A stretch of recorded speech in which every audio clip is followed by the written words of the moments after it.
Hello, everybody. This is Alex once again from the Remote Work-Life podcast. Today, I'm here with a really special guest, actually. Really happy to have with me Alina Vandenbergh, who is co-founder and CPO of Chile Piper and also co-founder of GypsyBot. So you heard right. She's running two separate businesses, and you haven't heard it all yet. We're going to talk a lot more about Alina's superpowers, I guess, in terms of how she's running her life, as well as she's running two businesses in doing that. And Chile Piper is a very interesting SaaS startup. Have you ever been in a situation where you've been to a website, you've filled out a form, and the form comes up with another page comes up which says somebody will be in touch with you soon, and you're left wondering, when is somebody going to be in touch and who's going to be in touch with me? Well, Chile Piper has come up with a solution, a concierge solution, that means that when you fill out a form, when your prospects fill out a form, they'll know who and possibly when somebody will contact them. So it kind of takes that problem away completely. And I want to get to Alina just to introduce Chile Piper in a bit more detail in a moment. But Alina, I just wanted to say thank you so much for joining me. Thank you, Alex, for having me. Very exciting to talk to you today. Excellent. Well, I'm sure you're going to do a lot better job of introducing Chile Piper than I did. So tell us a bit more about Chile Piper first and foremost, and just give us a part history of how you came to be part of Chile Piper. Chile Piper has, you described it very well. We solve a very simple problem. Companies that need to have a form to qualify their prospects before they talk to them. And we enable that. We make sure that people that are qualified to talk to that business are talking to a sales rep or to an account manager or to a customer success person immediately, so that there's no wait time, there's a better experience for that particular person who comes into the website, and the salesperson or the customer success person doesn't have to chase them to get to talk to them, which is kind of silly. So even though it sounds like a simple problem to solve, it's actually quite complex when you have businesses that have, more than 10 sales reps or more than one way of qualifying the prospect, and we solve that for them. We have some other products as well, but this is the main claim to fame, if I can say that. And it's one of those things where you think to yourself, gosh, that's such a good idea. Why didn't I think of that? Because at the end of the day, it's a problem that, it's all about, it's a product that solves a problem, a human problem, which is the whole problem of communication and managing people's expectations in many ways. And the last thing you want when somebody comes to your website and fills out a form, the last thing you want is uncertainty, isn't it? So I think Chile Piper is great in that respect. Yeah, you'd think that somebody would have solved it by now. We were surprised, as you were surprised, and now companies like Twilio and Airbnb and Intuit and many other companies are being enabled with Chile Piper, and we're solving some other problems in that connection touch point. It's a lot of fun. I'm surprised every day of the complexity around it, but it's getting a more seamless process for sure for both parties. Mm-hmm. And I'm really interested in your story as well, Alina, because you come from a technical background yourself, and you've worked in computer science roles. You've done your, I suppose you've worked at the coalface in terms of doing those sorts of things. In fact, I heard as well you were bought a computer at quite a young age. Is that what sparked your interest in tech? My dad is a nerd like me, in that he likes to tinker with anything that comes out that's new and exciting. He has an entire wood shack full of tools, and every time he sees something that he has not seen before, he buys it and tries it out.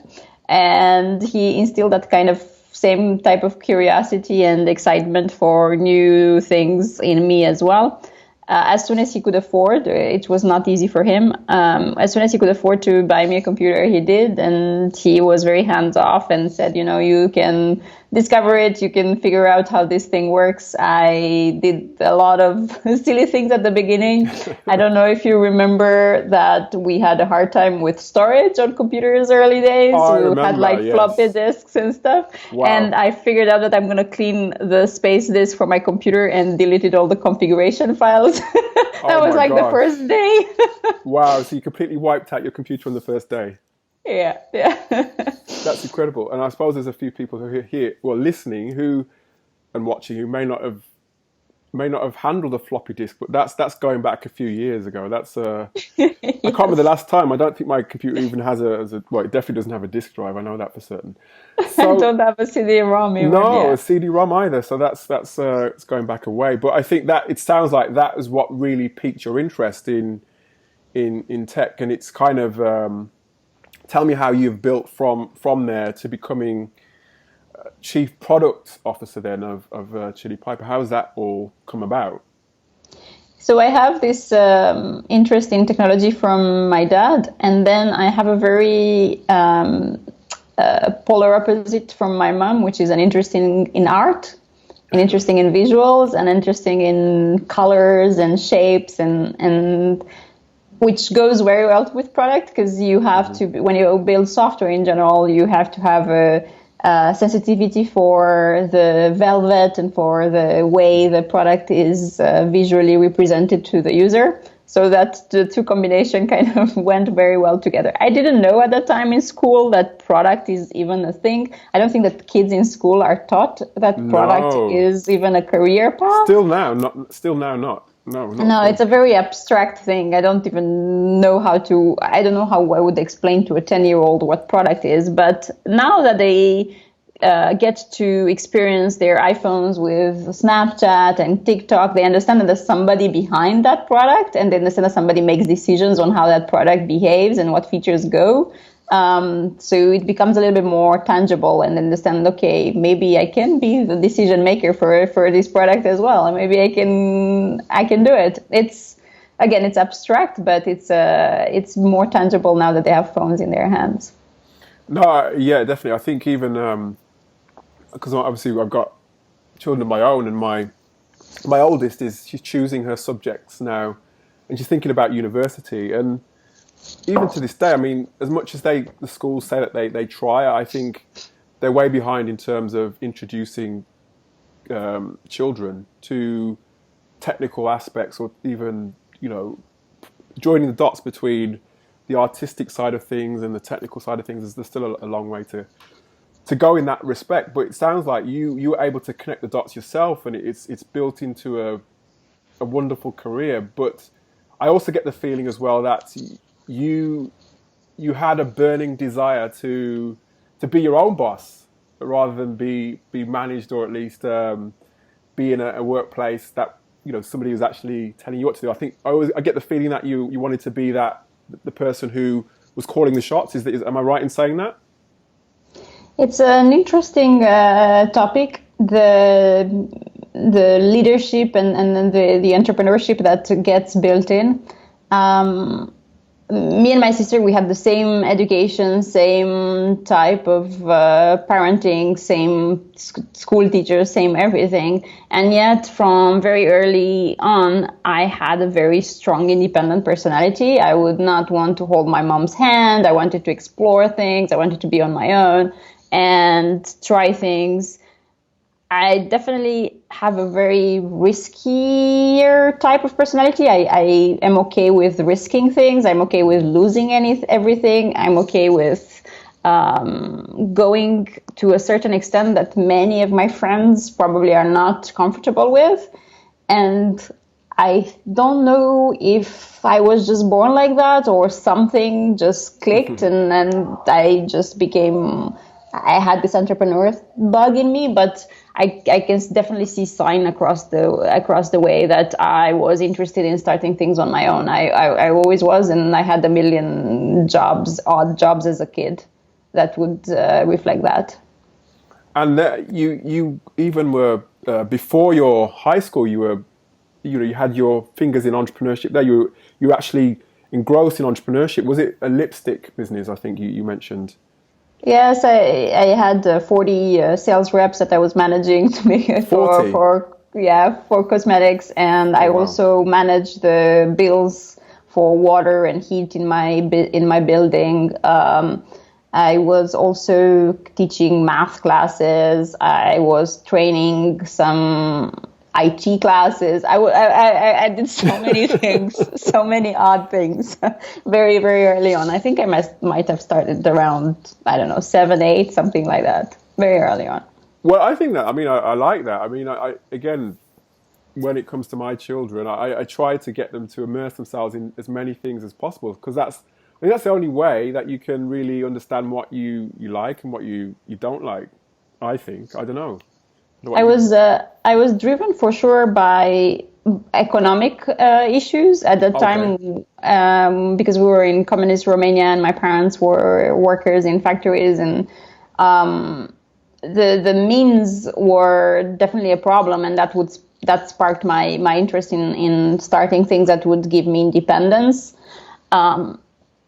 It's very hard to get kids to be part of the same kind of environment because usually these days they're surrounded by comfort. They have the food in the fridge. They have heat in the house and all of that. Sometimes I was missing essentials, and that's what drove me to do things out of the box. But it's definitely an interesting topic, how to get kids to have more initiatives, even if they're they're comfortable. Yeah, it is. It is a tricky one, and I hear what you're saying there because there's so many. I think lots of things nowadays. They've got everything they need, I guess, don't they, to thrive. They don't necessarily want for that much. I'm speaking in quite general terms, but if you compare to what your situation was, and I suppose in the society that we are now, Western society especially, I guess there's very little in terms of wants and needs for many kids. But okay, so you've gone into, you had your entrepreneur streak at a young age. You've had your team of 40 at a very young age as well. How did Chile Piper come about? How did that spark came? Because you obviously you're a co-founder as well. How did that relationship start as well?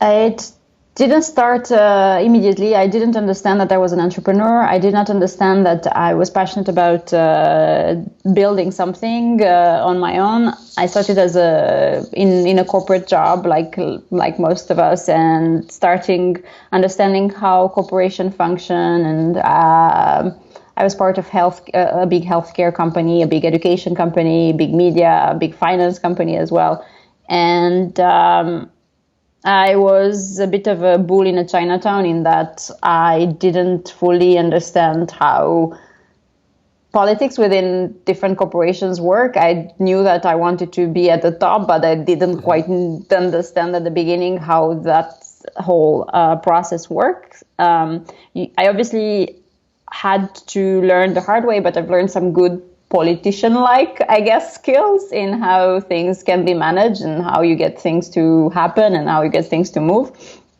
And the more I explored that corporate path and the more I was climbing the corporate ladder, the more I understood that I was becoming more of a politician as opposed to more of a doer, which is the part that I liked the most. And I just didn't like who I was becoming. I talked differently. I behaved differently. I took different actions than what I would normally take, and I hated it. I hated it to the point where I just couldn't go to work anymore.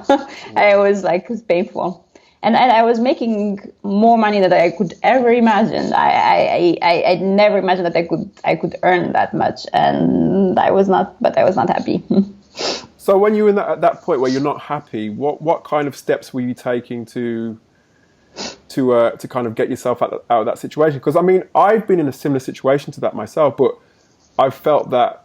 Well, this is going back a few years ago now, but I don't know if you felt the same way. I felt as though, I was wondering who could I speak to, who in terms of, how can I get myself out of this situation, or how can I stop feeling like this? What are the steps that you took to sort of remedy that? I looked around me, and I looked at the kind of people that were successful in the corporations that I was at, and who was the CPO in that company, who was the chief technology officer or the CIO path, which I was in. I obviously even aimed for being a CEO of a large enterprise. And if the founder is not the CEO, but somebody hired to manage that company, in many cases, at least in where I was, the passion for building something was gone. The drive was more for stock, for let's make this share worth more. Let's make sure that the revenues are of a certain size. It was not about building something that was interesting. It was much more about shareholders' value. And I had a hard time making that my main mission. the cash, making it my main mission is really hard to be driven by that. Yeah. And that was hard for me. I said, I cannot become that person. I cannot be that person. Yeah, and I think you've touched on a great point there, because, I mean, there are people where that, money is their main driver, but I think if you can't figure out, or if you're in a situation where, your values are not quite aligned with the people that you're working with or the business that you're working in, that's the point at which you're unhappy. That's a trigger in itself that you should do something. And you did. You were able to identify what was passionate, what your mission was, what was important to you, I guess, deep down inside, and take those steps to then be where you are now, I guess. But I'm sure it wasn't all that easy. I'm sure, did you have to go through sort of different stages of understanding, actually, I like this, but I don't like that, and sort of crossing things off your list before you got to where you are now? Yes, I definitely had to peel a lot of layers to understanding what I really liked, what I was really passionate about, what I was really good at, and what I was struggling with. And after a lot of self-reflection, I found that the things that I like the most is building software. And I like to come up with interfaces that simplify complex processes. That's my talent. And I should put it to work. I should not let it dormant in a closet and dust it off. And it's interesting because this talent of building software that is easy to use, even though it solves for complex problems, is not frequent. It's a rare talent. I'm currently hiring from product managers and product designers that can join our team, and it's not easy. We have hundreds and hundreds of candidates, and I have a little test that I give them to, and very few pass my test. Like very, very, very few. I would say 1 out of 200 barely goes to the next stage. And it's interesting that I didn't realize the scarcity of this particular talent. And it goes back to what you said, is that it's very hard to teach it in school. It's a hard to understand talent. But it's needed because our society depends on technology quite a lot, and it's going to become even more dependent on technology to solve complex problems. And as a result, I said that, you know what, I'm just going to focus on that. I'm going to focus on this talent that I have. And the fact that I went in enterprise was surprising for me at first. I thought I'm going to probably go to healthcare or to education, where I thought that I'm much easier to find the mission to maybe cure disease, or in healthcare where you educate kids. I'm still very passionate about education.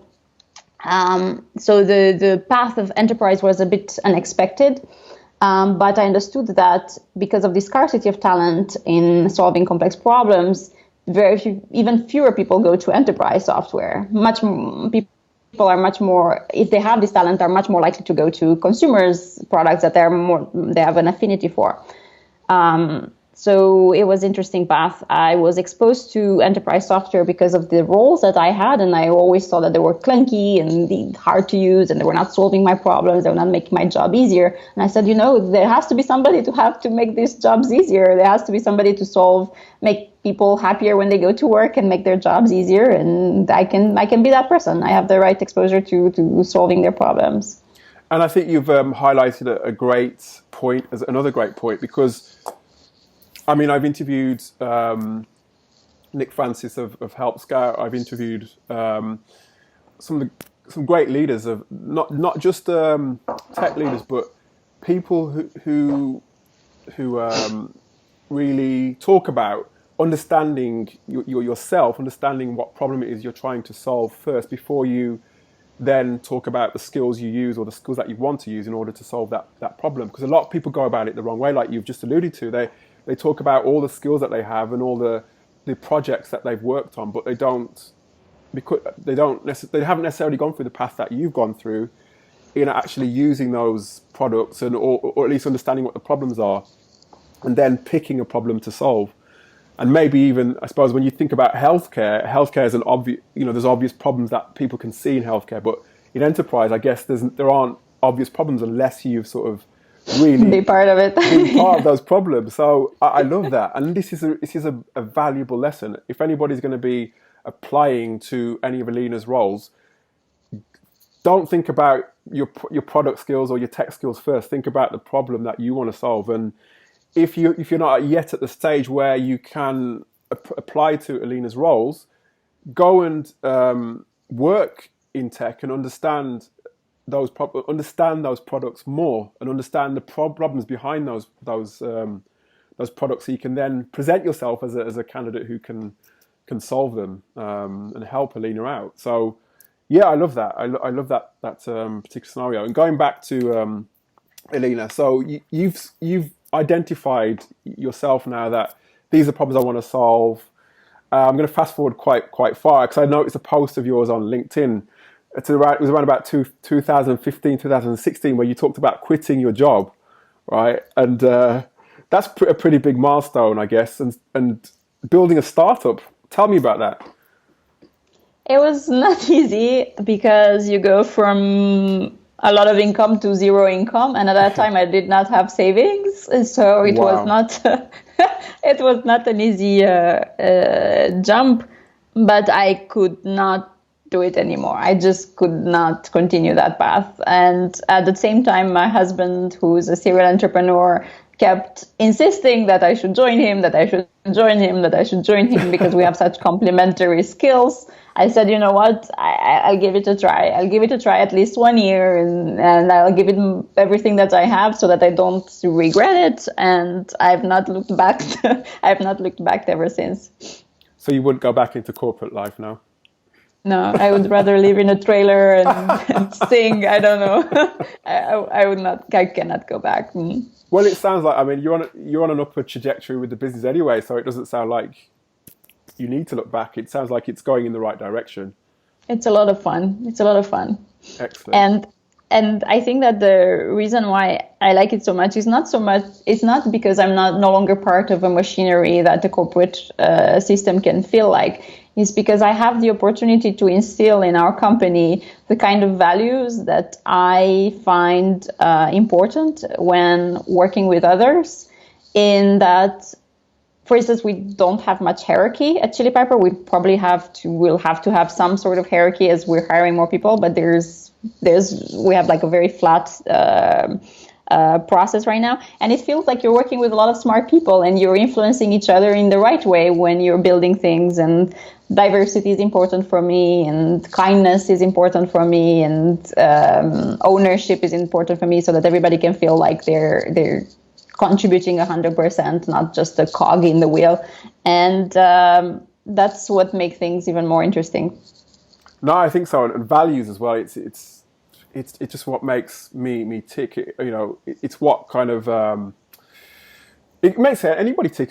That's what I think most of the best businesses, when they're hiring, that's what really draws people in and gets them to really fall in love with their business and really get that business from the get-go. And then they look at I think that's my feeling anyway. And I think your values are front and center on your website. You talk about helping your team members reach their full potential, innovating and having fun. Who knew you could have fun at work? You I know, know. It's a crazy notion. it really. I mean, it's. I still don't think that people can get, or not people in general, but I mean, when I was working, it wasn't funny. It just felt like I was there to sort of learn something and go home and go back the next day, and it just, like you said, the hamster wheel on and on and on. But for you, it sounds like you're trying to. That's kind of baked in. That whole aspect of fun and innovation is baked into to what you do and helping one another. Tell me more about that. It's one of the values that comes from my co-founder, the fun part. And that's because ever since I met him, he always puts a large smile on my face from the time I wake up until the time I go to bed. He's very funny. And he always manages to find in the most obscure situation, a positive way to look at it, and comes up with way in which we can find entertainment in the most unusual circumstances. So the fun value definitely comes from him. We think that we're spending so much time at work, right? It's like almost our for life. me especially it's my entire wake day. It's a shame to make it sad, right? Yeah. It'd be a shame to not make the most out of it and find beauty in the things that we do. Beauty in that positiveness and a learning opportunity in which maybe a client has a bad day and screams at us, for instance, and then we can learn that, we can take that and make his day a bit better with something. We can come up with a way to entertain him as well. And it's important for us to make things fun. For instance, one of the things that we did, and I don't have a sample here, we did this little chili sauce because it's a play on our company name, and it says light a fire under your SaaS, software as a service, but you can also put the letters in a different way. So we use all the opportunities to have fun, for sure. Yeah, I mean, I'm looking at your website as well now, and I can see there's some pictures, and you guys look like you are having fun. I think you should bring that out more, because that to me is the kind of vibe and that's the kind of atmosphere I want when I go to work. It's like I said, I've been working now for the last 20 years, and half of that has been working for other people, and it wasn't fun. And they tried as much as they could to kind of introduce the things like the perks, the pool table, and the free breakfast, and it all seemed very sort of contrived. But with you guys, it's natural. So that's definitely that's a USP that is difficult to is really difficult to demonstrate. But you guys are doing it really well. So it's interesting because we're remote, so we cannot have those perks that you're talking about, right? We all work from wherever we want. If you find a tennis court and you bring it on and then you play, that's the part of your time management. But within the meetings that we have, within the calls that we have for when we meet in person, for sure we make the most out of it. And it becomes a bit more intense like that. When you're meeting your colleagues less often, you make sure that you make the most of that time in person that you have. Definitely. And you mentioned remote work, and I think that in itself, it just changes the game where work is concerned, because again, I've worked in a co-located scenarios. I'm not saying you can't have fun in those situations, but each to their own. And I mean, I've had most of my fun working on a remote basis. And that doesn't mean I've been isolating myself by any means, but there's still very much a team ethic there. But I think the remote work is a gift it helps in so many different ways, and it's helping your team to grow as well. Tell me more about your decision behind going remote. It was a very, very easy decision, and that I definitely am passionate about discovering new places and traveling and learning about people's cultures and diversity, and understanding how different motivations work on different parts of the planet and different problems different people face. And as soon as you become immersed in cultures that are different than yours, your mind kind of opens up and you understand issues in a global sense in a way that you wouldn't have. I can take a typical person who doesn't have, for instance, in the US, that doesn't have a US passport, that hasn't traveled across outside of the US borders. It's hard for them to understand climate change. It's harder for them to understand why an issue that comes from a political driven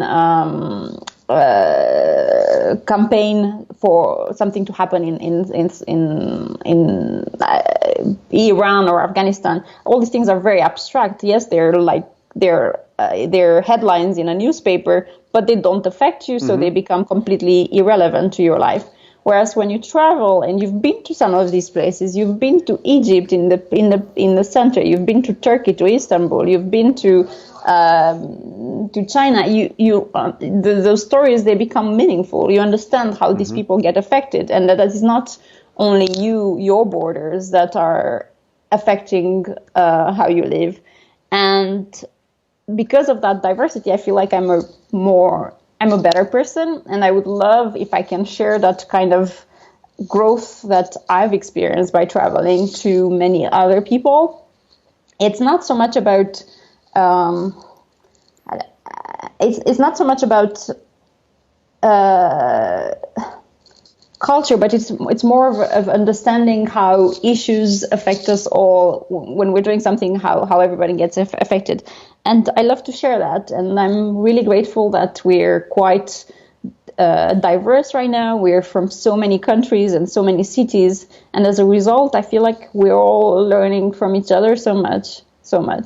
And you've grown so quickly as well. I mean, I was speaking to Nicholas yesterday. Nicholas is the co-founder of Chile Piper, and he was. I was saying that I was reading an article. It was dated 2018, and at that time you had 28 people, and right now you have 42. And would you say that working on a remote basis has enabled you to grow? Has enabled that growth? Well, we have bigger goals than that. 40 is just the beginning. I would love to get employees in every country, right, and get to know how that culture can work. But for sure, it's easier to find talent when you're not restricted by boundaries. Especially now, I live in New York, and New York is super competitive. There's Google, there's Amazon, there's Facebook fighting for tech talent, and a kid out of school here who has finished computer science can get upwards of $100,000 in salaries. And for a startup, it's very hard to compete with that, with tech giants like that. Whereas us, we're not restricted. We can hire anywhere. We find talent and people that are willing to learn and get on a path of rocket ship. Yeah, and it's a fast moving, it's a fast pace you've got there. And what is the makeup of your team right now? Do you have I know you said you're quite flat in your structure, but have you sort of segmented it into different departments as yet? We have the engineers, like everybody. The engineers that I have scrums with every day. We have the sales team that is rapidly growing. We just hired a CMO, and the CMO is hiring the marketing engine. So far, we've functioned without marketing. I don't know how we did that. It's interesting because we put these job posts on and we advertise them on websites like We Work Remotely and things like that. And I try to advertise on female only distribution channels as well. But we still get a majority of applicants are male. I really want to get more female candidates. I try to spread as much as I can the job posts on this website so that we can get much more female representation. It's for sure we're diverse in culture, but we're not yet diverse in female versus male, and I'm fighting to change that.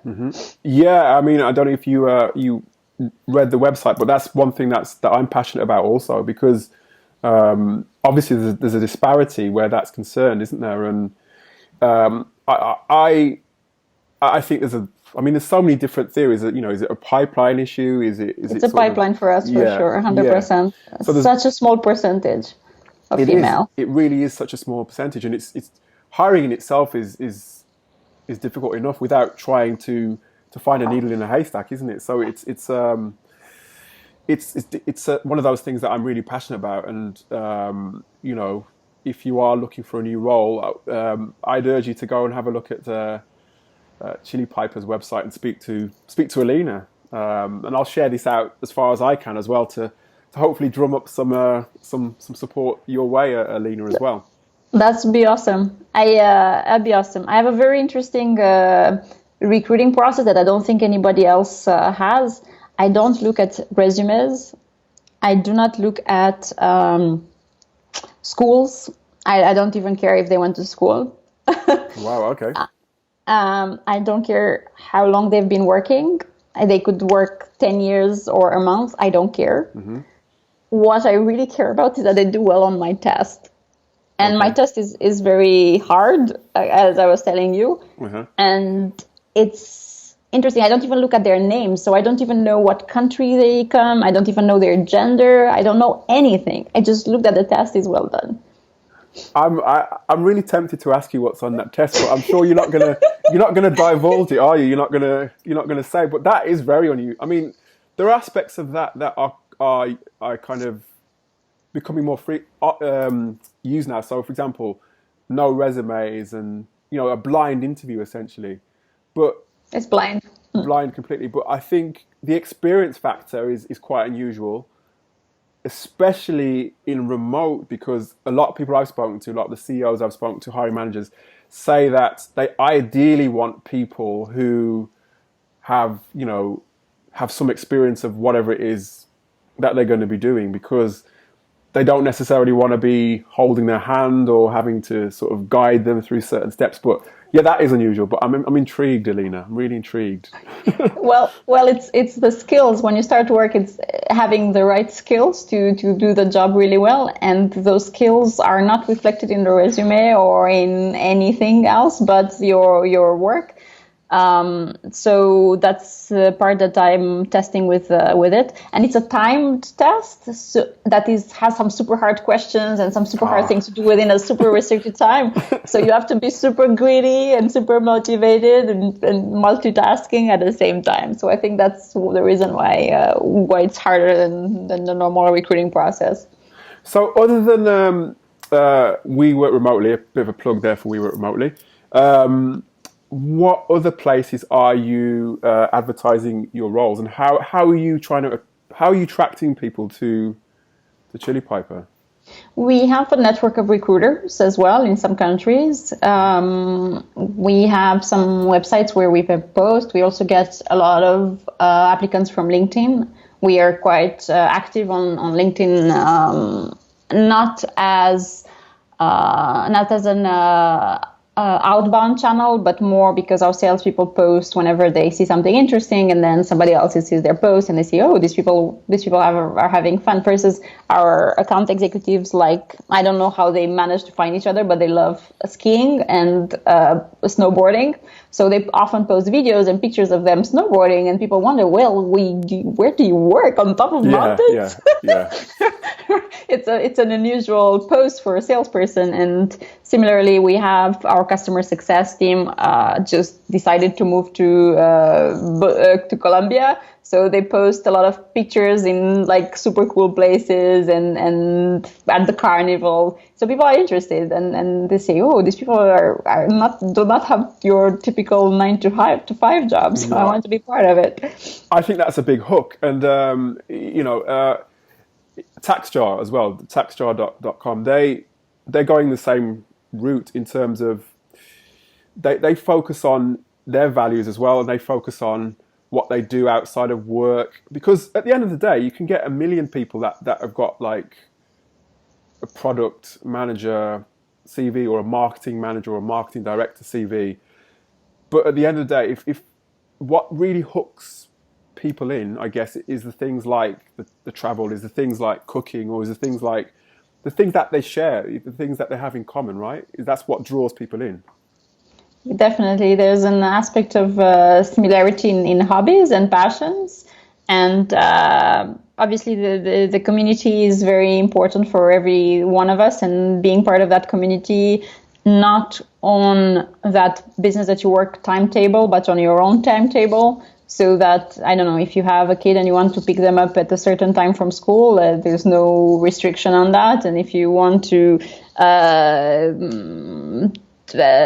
cycle at 2 p.m. because that's when that's when there's no traffic. It definitely creates a different rhythm in people's life, and a space for them to be passionate about things that they would not be passionate about otherwise. It's like I said before, it's a gift. When you've worked in a scenario, like I said, remote work doesn't suit everybody, but when you worked in a scenario that doesn't suit you, when you then move to a scenario that suits you, whether it be remote or not, but especially for remote for me, it's a gift because, like Alina said, you can do the things that you perhaps couldn't do if you were, I don't know, in a job that demanded that you work late, for example, and those sorts of things, and didn't have a balance. So you managed to strike a balance yourself, haven't you, Alina, in terms of running two businesses, and you've had a little new arrival to your family quite recently as well. I had a baby, which has changed a lot of things for sure. Back to your observation that remote work is not for everyone. It's indeed the case. We observe that not everybody can resist within this framework, because you definitely need to be a bit more self-disciplined and a little bit more self-aware. And we had employees that got isolated, and then they decided not to be part of community office or do things outside of that, staying at home and working, and that can burn you out as well. So it's definitely not for everybody. You have to be very much aware of how you spend your time and how you get to interact with the world. The part for me that clicked is that I have to work on things that are more creative, I guess, than your typical role. And ideas don't come to me when I sit at my desk. Ideas come to me when I walk. Ideas come to me when I bike, when I exercise, and I sometimes get stuck on something and I cannot proceed, and I go and I do something that's a bit more unusual. Boom, an idea comes to me. Mm-hmm. So for me, it suits me very well. I also don't like to do things that normally people like to do. I don't like to cook, unfortunately. I like to eat, but I don't like to cook. I don't like to go shopping. So as a result, I am really attached to the work that I do. I really like software and building software, and that's what I think about in the evening. That's what I think about in the weekends. So it definitely suits me well. Now that I have a baby and a child as well, I'm much more intentional about my time, for sure. Yeah. In that I am very aware if I do something that's not beneficial for me or for him in his education, like scrolling mindlessly on social media or I don't know, staring at articles that are not going to make me a better person. Mm-hmm. It has changed things a bit, yeah. Yeah, and that intent is, it doesn't suit everybody. As we've said, that intent is important. I think I did a podcast the other day about looking after your not just your mental health, because mental health is getting a lot of coverage right now, but I think especially as somebody who works remotely, because sometimes there's a habit, we sit down quite a lot, I guess, unless you have a sit-stand desk, for example. You have to look after your physical health as well, the physical side of things, and especially like you said, now you have a child, Alina. I've got my children. You have to be mentally and physically equipped to sort of deal with all those different scenarios. So you have to know yourself, like Alina says. You have to know what you want to do, but then you have to have the discipline to actually do those things. Don't just say you're going to go and exercise or go and ride your bike or go for a walk. Do it. And and really find out what those passions are for you. And how has it been with you with your baby? How are you balancing everything? I think I don't. Well, I am lucky because I have my mom around and she's very good with my baby. So as a result, I don't have that in the back of my mind that it gives me the kind of peace of mind that I don't think any other organization would. I know that he's in good hands and my mom loves him and he loves her. So I'm lucky. I'm very lucky in that regard. I'm very aware of it. And whenever I do spend time with him, I make sure that it's hyper quality time, that we enjoy. We don't look at screens. I don't even have a TV service at home, so there's no risk of that. We're doing a lot of outdoor activities. We make sure that we get a lot of air and vitamin D. Vitamin D is a hot topic these days. Oh yeah, it's so important. There's definitely I'm still trying to figure it all out, how to best be a human, and how to be good at this new game for me, the parenting part. I'm reading a lot of books. I'm becoming very passionate about learning everything that there is to know and all the scientific literature on the subject. But it's a fun path. Yeah, it is, and I think you learn as you go along. I think it's one of those roles that you can't. There's no job description for it, and there's no sort of list of things to do now, and this is what you should do at this scenario. You kind of learn on the job. On the job. Yeah.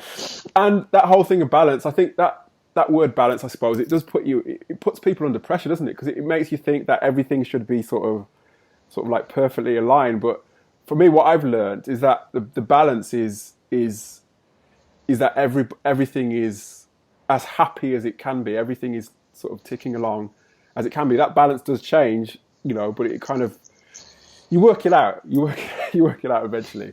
So that's great. And I admire you for what you're doing, Alina, in terms of growing your business, and your family. It's and traveling and remote work. For me, you've got everything sorted out as far as I'm concerned. So I really admire what you're doing. So what is in I don't want to take up too much of your time. I could ask you so many more questions, but I don't want to take up too much of your time. But I wanted just to ask you, what's on the horizon for Chile Piper? What are your plans for the up and coming months, next year or so?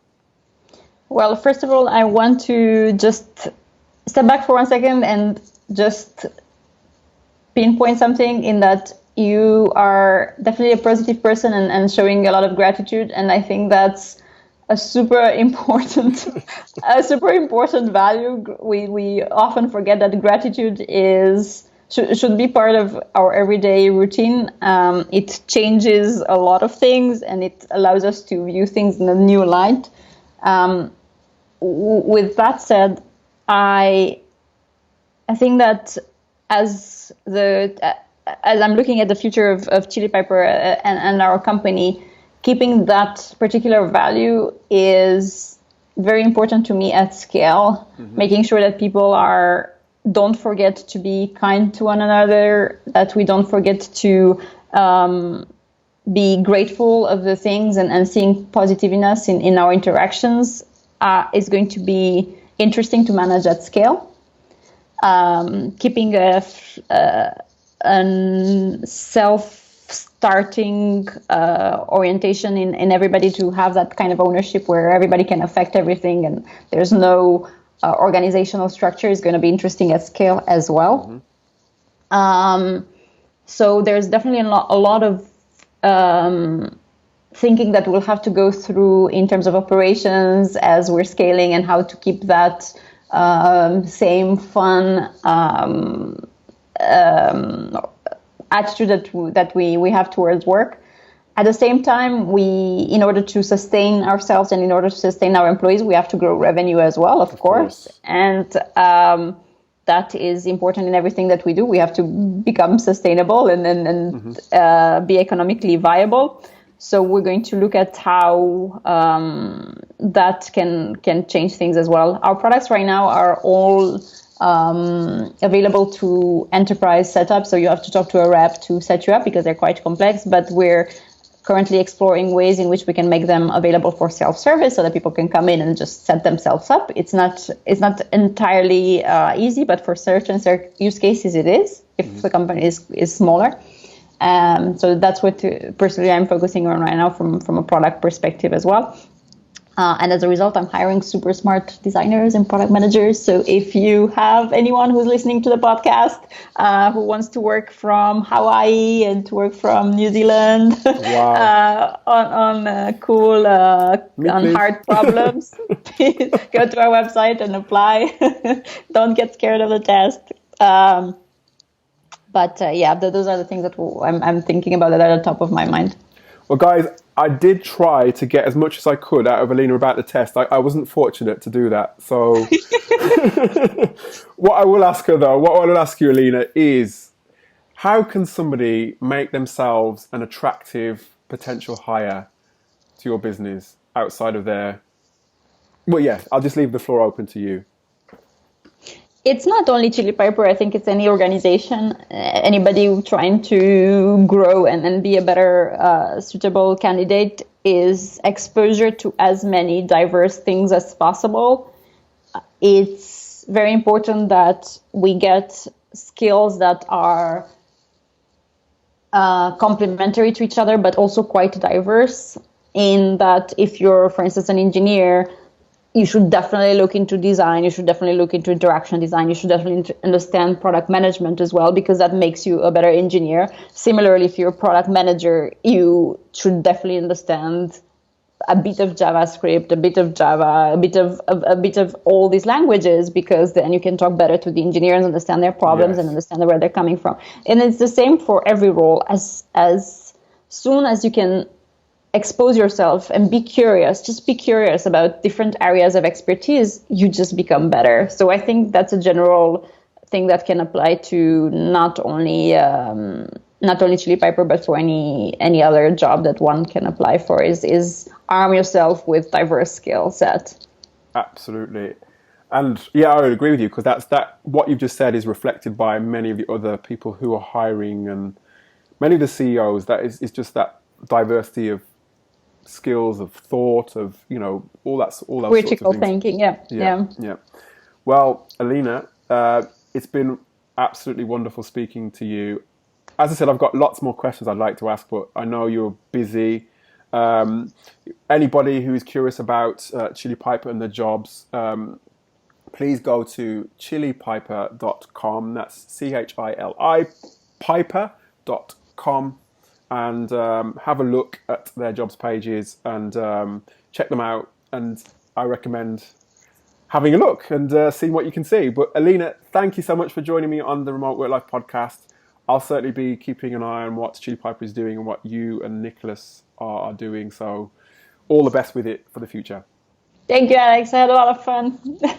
You too. And let me know when the episode is up so that I can share it. I certainly will. Thank you, Alina. Bye-bye. Bye.